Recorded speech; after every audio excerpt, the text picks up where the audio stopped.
Hello everyone, Gigabeef here, and today we're going to be looking at states of engagement to help you spot more people, get more kills, and hopefully die a little less along the way. So stick around and let's get going. It's common knowledge that Tarkov is a super hard game, and it's also not unusual to see both new and even intermediate players getting frustrated, especially when they are down on their luck after a bad string of raids. One of the reasons for this is the way that the game loop functions when you're not very experienced, i.e. it takes a while to get kits together and load into a raid, and then to be in an engagement with another PMC that either you saw first, or at least both of you saw each other at the same time, just doesn't happen all that often, which means you don't get to practice enough. This can make it seem like you're not making any progress at all. Getting killed from an unknown location gives you very little learning to go off, other than the knowledge that you are dead. You have to be able to glean something useful from the experience so that you don't make a similar mistake next time. The things that I see players struggle with the most are firstly getting shot by people they don't ever see, and secondly being unable to engage targets that they do see effectively. Some of the problem with number 2 is gear, such as what ammo to use versus common armour at whatever stage of the wipe you happen to be in, but we're not going to be focusing on gear specifically today, as the rest of the issue can be solved for the most part with tactics, strategy and knowledge. This is also different if you're a top level player, the same rules just don't apply. But I consider myself a player of ordinary skill level when it comes to shooting, and if I can do decently in Tarkov, then you definitely can too. In fact, despite its difficulty, in some ways Tarkov is easier to get an advantage over other players, precisely because it's not just about shooting skill, and the time to kill is so very low. This is the reason that the rat playstyle works as well as it does. So the meat of this video is going to be a broad framework to utilise in your games to give a starting point of the kind of thought process that can be used to set your various threat levels as you move around, which ideally will lead you to getting surprised less and becoming more effective. Let's dive into the framework at a top-down level. The way that I tend to see my own threat assessment is split into 3 parts. Initially, the default stance is passive. This is the mode when we're moving around the map normally, checking for players. Stance number 2 is that of enhanced awareness. This is the stance when you've spotted or heard something that indicates that a player could be nearby, such as gunshots or open loot crates. The final stance is active engagement. This is when you have a direct sightline or otherwise specific positional knowledge for the location of an enemy. The best way to play in your default stance, in my opinion, is passive, careful and observing when enemies are not seen or heard. This is not the way that you see some aggressive streamers play the game, but we are not the guys with the extensive in-game hours to know every nook and cranny of the map and all of the likely player paths and timings. That and exceptional aim is what makes the good players really, really good in EFT. However, it does also come down to map knowledge, and we have to do the best that we can with whatever experience that we do have. If you're not sure how to get started with this, take a look at the wiki maps for the map that you want to go to, have a look at the spawns and think about the places that people might want to go from each of them. This is by far the best way to teach yourself, as you'll be actively thinking about spawns, where people might be, pathways to different loot locations and other things as well. You can even go into offline raids to check out some angles, pathways and potentially dangerous spots if you're feeling really studious or simply don't have the time to play a proper match but want to work on your game. This raises an interesting point, because on many maps frequently you'll start off at engagement level 2 because the spawn points themselves give you knowledge that a player could be nearby. After the first few minutes, this effect starts to wear off as players disperse from their starting locations and you can resume in stance 1, but it is important to note. When you first load into the raid at the very beginning, you are able to have specific information that tells you where likely enemies are due to the static spawn points, and they also potentially have the same information on you, hence why the spawn points are so useful to learn in the first place. Let's look at an example as we go. In this raid, I'm playing with a few buddies on Shoreline and we're moving up towards West Wing Resort from the road to customs side of the map. We decide to cut across from Weather Station, where we began to snag a few scav kills, but hear some shots over in the direction of Power Station. This pushes us into engagement stage 2. As you move around, you'll be thinking about these different potential elements and be scanning for them as you go, being mindful of clues to take you into stance 2 of enhanced awareness. This is when you've seen something or heard something indirect that doesn't tell you where an enemy is, but just that someone has been in the area.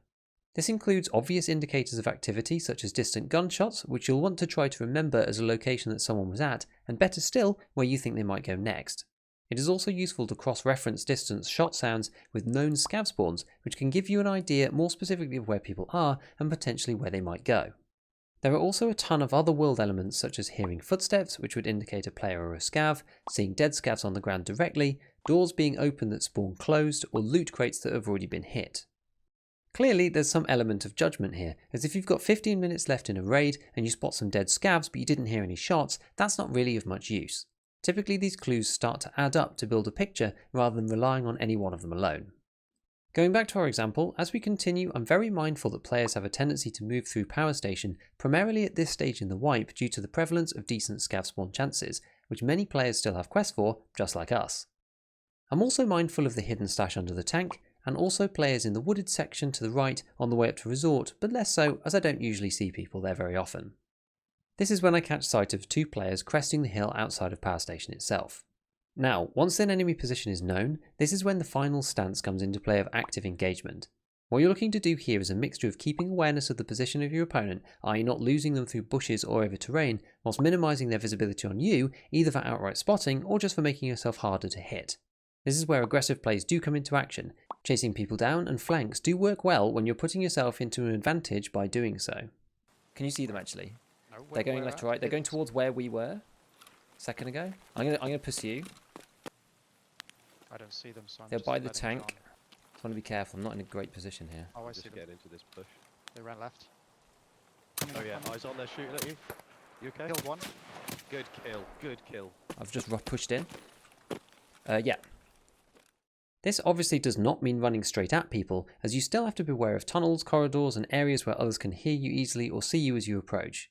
The aggressive playstyle is also where people talk about desync and peek as advantage, as certain elements of game networking can be utilised to give yourself an edge, such as pre-firing around a corner when you know an enemy is located there.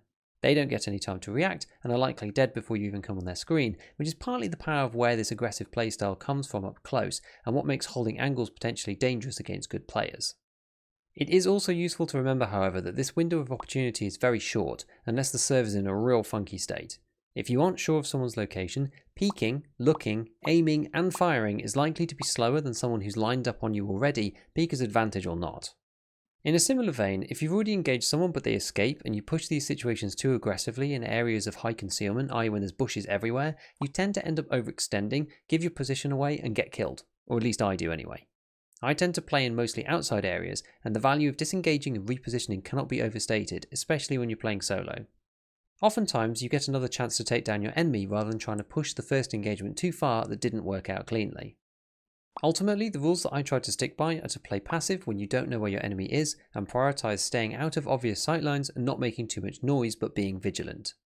Use all the clues around you to try to identify the location of enemies, and once you know where your opponent is located, then it's time to be aggressive, put on pressure and force them to make a mistake.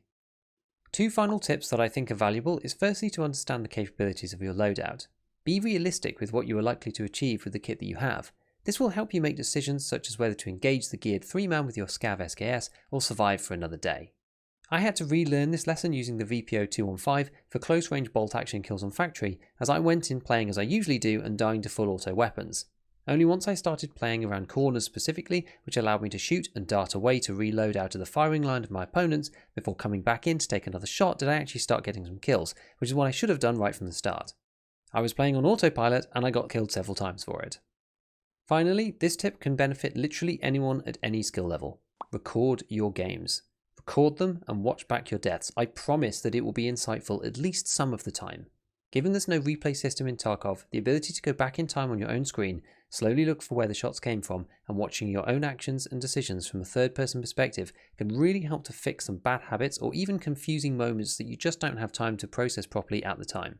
This is in fact the reason why I started streaming Tarkov on Twitch in the first place, because I didn't want to use the hard drive space for recording, but I wanted to watch back key moments to improve my gameplay, as I used to do for improving in 1v1 RTS games like StarCraft 2, Command & Conquer and Dawn of War.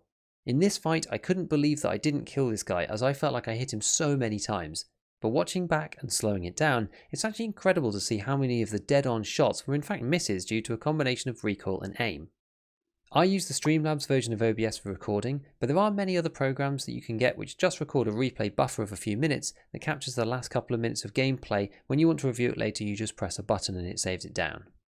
I really do think this is a massive game changer for a lot of people, and I really hope it helps you become more successful in Tarkov. If you want to help support the channel, as always consider dropping a like and a sub. I also stream on Twitch and co-host a weekly Tarkov podcast called Scav Talk, for which there's a link in the description. To catch me when I'm live, make sure to check out my Twitter, which is where I keep my schedule up to date. And with all that said, I'll see you next time, and as always, have fun in your raids.